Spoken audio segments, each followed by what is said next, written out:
भगवान श्री कृष्ण कहते हैं मनुष्य के कर्मों के फल उसे अवश्य ही भुगतने पड़ते हैं। एक बार सुभद्रा ने भाई भगवान श्री कृष्ण से पूछा, भैया क्या कर्म का फल सभी को भोगना पड़ता है? तब मुस्कुराते हुए भगवान श्री कृष्ण सुभद्रा से कहते हैं कि हाँ बहन, लेकिन यह बात तुम क्यों पूछ रही हो? मित्रों, सुभद्रा ने एक सपने में अपने कुल का विनाश देखा था और वही विनाश महाभारत के युद्ध के उपरांत हम सभी ने देखा था।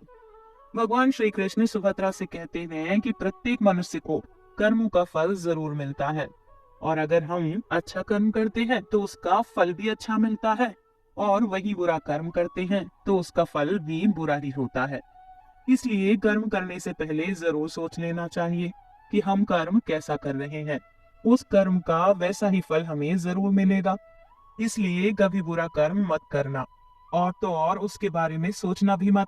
इस मृत्यु लोक पर कर्म फल के सिद्धांत से कोई नहीं बच पाया है। स्वयं मुझे भी श्राप युक्त होना पड़ा है। श्री कृष्ण कहते हैं कि हे सुभद्रा, मैं तुम्हें इसी विषय में एक कथा सुनाता हूँ, तुम इसे ध्यान से पूरा सुनना। तब श्री कृष्ण कथा आरंभ करते हैं और कहते हैं कि सुभद्रा, गौतमपुर नाम का एक राज्य था। वहाँ की राजा का नाम धर्मेंद्र था। उनके यहाँ बहुत पूजा पाठ और मन्नतें मांगते हुए एक पुत्र का जन्म हुआ। वह राजा बड़ा ही धर्मात्मा, न्यायकारी, प्रजा प्रेमी और ईश्वर का भक्त था। उसने महादेव का एक मंदिर बनवाया और एक ब्राह्मण को उसका पुजारी नियुक्त किया। वह ब्राह्मण भी बड़ा ही सदाचारी, धर्मात्मा और संतोषी था। वह राजा से कभी कोई याचना नहीं करता था। राजा भी उसके स्वभाव पर बहुत ही प्रसन्न थे। उसी राजा के मंदिर में पूजा करते हुए 20 वर्ष गुजर गए, लेकिन उसने कभी भी राजा से किसी भी प्रकार का कोई प्रश्न नहीं किया था।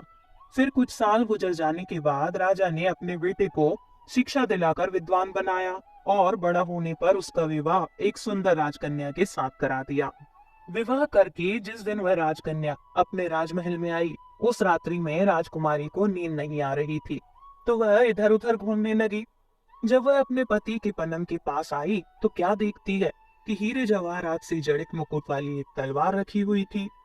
जब उस राजकन्या ने देखने के लिए वह तलवार म्यान से बाहर निकाली, तब तेज धार वाली और बिजली के समान प्रकाश वाली तलवार देखकर वो डर गई और डर के मारे उसके हाथ से तलवार नीचे गिर गई, जो राजकुमार की गर्दन से जा लगी। उसी से राजकुमार का सिर कट गया और वह तुरंत ही मर गया।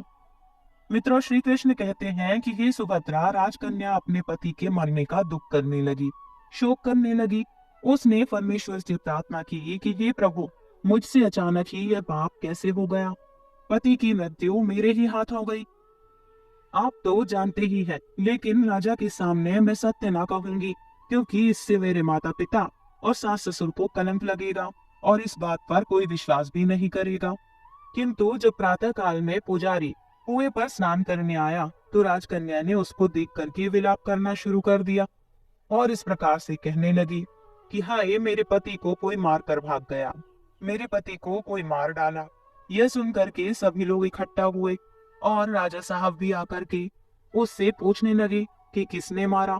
वह कहने लगी, मैं जानती तो नहीं कि वह कौन था, लेकिन उसे महादेव के मंदिर में जाते हुए जरूर देखा था। तब राजा समेत सभी लोग महादेव के मंदिर में आए तो उन्होंने केवल ब्राह्मण को पूजा करते हुए देखा और उसको पकड़ लिया और पूछा, बता तूने राजकुमार को क्यों मारा? तब ब्राह्मण ने कहा, मैंने राजकुमार को नहीं मारा, मैंने तो आज तक उनका राजमहल भी नहीं देखा। इसमें ईश्वर ही साक्षी और बिना देखे किसी पर अपराध का दोष लगाना ठीक नहीं है। किंतु ऐसे अवसर पर ब्राह्मण की तो कोई बात ही नहीं सुनता था, कोई कुछ कहता तो कोई कुछ। फिर मित्रों, श्री कृष्ण कहते हैं कि हे सुभद्रा, उस राजा के दिल में बार बार विचार आ रहा था कि यह ब्राह्मण निर्दोष है, लेकिन लोगों के कहने पर राजा ने उस ब्राह्मण से कहा कि हे ब्राह्मण, मैं तुम्हें प्राण दंड तो नहीं देता, लेकिन जिस हाथ से तुमने मेरे पुत्र को तलवार से मारा है, तेरा वह हाथ मैं काटने का आदेश देता हूँ। ऐसा कहकर राजा ने उसका हाथ कटवा दिया। इस सारी घटना पर ब्राह्मण बड़ा ही दुखी हुआ और राजा को अधर्मी दोषी मानकर उस देश को छोड़ के चला गया। उसके बाद वह खोज करने लगा कि अगर कोई विद्वान ज्योतिषी मिल जाए तो बिना किसी अपराध के हाथ काटने का मैं उससे कारण पूछ लूंगा। तब किसी ने उसे बताया कि काशी में एक विद्वान ज्योतिषी रहते हैं। फिर वह उनके घर पर पहुंचा। श्री कृष्ण कहते हैं कि ये सुभद्रा ज्योतिषी कहीं बाहर गए हुए थे, तो उसने उनकी धर्मपत्नी से पूछा कि माता जी, आपके पति ज्योतिषी महाराज कहाँ गए हैं। तब उस स्त्री ने अपने मुख से अभद्र असहाय दुर्वचन बोले और ब्राह्मण का भी अपमान किया, जिसको सुनकर वह ब्राह्मण बड़ा ही हैरान हुआ और मन ही मन कहने लगा कि मैं तो अपना हाथ काटने का हाल पूछने आया था, लेकिन अब तो मैं इनका हाल पहले पूछूंगा।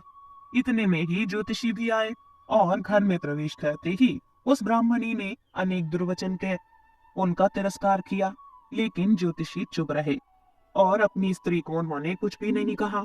इसके पश्चात वह अपनी गद्दी पर बैठे ब्राह्मण को देख के ज्योतिषी ने उससे कहा, कहिए आपका कैसे आना हुआ। फिर उस ब्राह्मण ने कहा, आया तो था मैं अपने बारे में पूछने के लिए, लेकिन पहले आप अपना ही हाल बताइए कि आपकी पत्नी अपनी जुबान से आपका इतना तिरस्कार भला क्यों करती है, जो किसी से नहीं सहा जाता। आप कैसे उसे सहन कर लेते हैं, इसका क्या कारण है। तब ज्योतिषी महाराज ने कहना शुरू किया कि यह मेरी स्त्री नहीं है, मेरा कर्म है। दुनिया में जिसको भी देखो, अर्थात भाई, पुत्र, शिष्य, पिता, गुरु संबंधित जो कुछ भी है, सब अपना ही कर्म है। यह स्त्री पत्नी नहीं, मेरा किया हुआ कुकर्म है, और यह बिना भोगे कटेगा भी नहीं। अपने किए हुए जो कुछ भी शुभ या अशुभ कर्म होते हैं, उन्हें नित्य रूप से भोगने ही पड़ते हैं, और बिना भोगे तो सैकड़ों करोड़ों सालों के गुजरने पर भी कर्म नहीं छूटता। इसलिए मैं अपने कर्म को खुशी खुशी भोग रहा हूँ और अपनी स्त्री की यातना को भी बर्दाश्त कर रहा हूँ, ताकि अगले जन्म में मैं इस कर्म का फल ना भुगतना पड़े। फिर इस ब्राह्मण ने कहा, महाराज आपने ऐसा क्या कर्म किया था। तो ज्योतिषी ने कहना शुरू किया, यह हमारे पिछले जन्म की कहानी है। मैं एक कौआ था और मेरी पत्नी एक गिद्दी थी। इसकी पीठ पर एक जख्म का फोड़ा था। फोड़े की पीड़ा से ये बहुत दुखी थी और बहुत कमजोर भी हो गई थी। मेरा स्वभाव बड़ा ही दुष्ट था, इसलिए मैं इसके फोड़े में चोंच मार मार के इसे और भी ज्यादा दुखी करता था। जब दर्द के कारण यह तड़पती तो ये देखकर मैं बहुत खुश होता था। मेरे डर के कारण ये सहसा बाहर भी नहीं निकलती थी, किंतु मैं इसको ढूंढता हुआ फिरता था। ये जहां भी मिले वहीं मैं इसे दुखी करता था। आखिर मेरे द्वारा बहुत सताए जाने पर त्रस्त होकर यह गांव से कई मील दूर के जंगल में चली गई। वहां गंगा जी के किनारे घना जंगल था, उसी में यह रहने लगी। वन में हरा हरा घास खाके और मेरी चोटों से बच के सुखपूर्वक रहने लगी थी।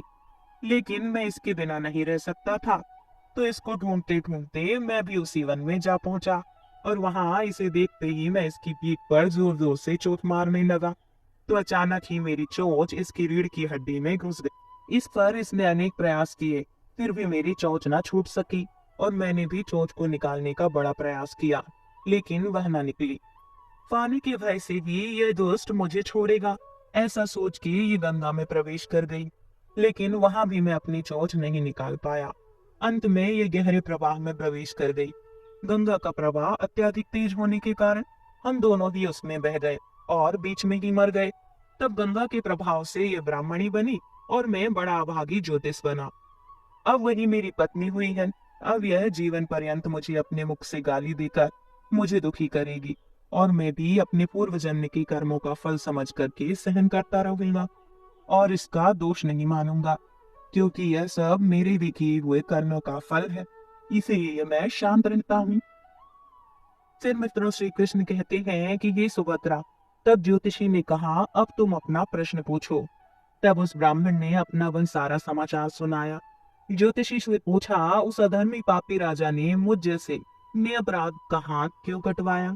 तब ज्योतिषी ने कहा, राजा ने आपका हाथ नहीं कटवाया, यह आपके कर्म ने ही आपका हाथ कटवाया है। पूर्व जन्म में आप एक तपस्वी थे और राजकन्या एक गाय थी तथा राजकुमार पार्थी था। जब पार्थी गाय को मारने लगा, इधर कोई गाय तो नहीं गई, किंतु आपने कठोर व्रत कर रखा था कि आप कभी झूठ नहीं बोलेंगे। तब जिस तरफ गाय गई थी उसी तरफ आपने हाथ से इशारा किया था। फिर कसाई ने उस गाय को मार डाला और वह गंगा किनारे उसकी चमड़ी निकाल ही रहा था। इतने में ही जंगल से एक बाघ निकला और उसने गाय कसाई दोनों को खा करके जंगल में वापस चला गया। गाय और उस कसाई दोनों की हड्डियां गंगा जी में बह गईं। श्री कृष्ण कहते हैं कि हे सुभद्रा, गंगा जी के प्रताप से कसाई को राजकुमार तथा गाय को राजकन्या का जन्म मिला और पिछले जन्म में किए हुए उस कर्म ने एक रात्रि के लिए उन दोनों को एक साथ लाया था, क्योंकि पारधी ने गाय को चाकू से मारा था। इसी कारण से राजकन्या के हाथों से तलवार गिरने से राजकुमार का सिर कट गया और वह मर गया। इस तरह से कर्म अपना फल देकर निवृत्त हो गया। तुमने जो हाथ का इशारा करके कर्म किया था, उसी पाप कर्म ने ही तुम्हारा हाथ कटवाया। इसमें तुम्हारा ही दोष है, यही कर्म का फल है। ऐसा निश्चय करके अब तुम सुख पूर्वक रहो, क्योंकि कर्म का भोग कभी भी मिटता नहीं। मित्रों, श्री कृष्ण कहते हैं कि सुभद्रा, कितना सहज है। ज्ञान युक्त जीवन यदि हम इस कर्म सिद्धांत को माने और जान ले, तो पूर्वकृत घोर से घोर कर्म का फल भोगते हुए भी हम कभी भी दुखी नहीं होंगे, बल्कि अपनी चरित्र की क्षमता को बनाए रखने में सफल होंगे। तो मित्रों, मैं आशा करती हूँ ये कथा आपको पसंद आई होगी, और यदि पसंद आई है तो वीडियो को लाइक करना और चैनल को सब्सक्राइब करना बिल्कुल ना भूलें।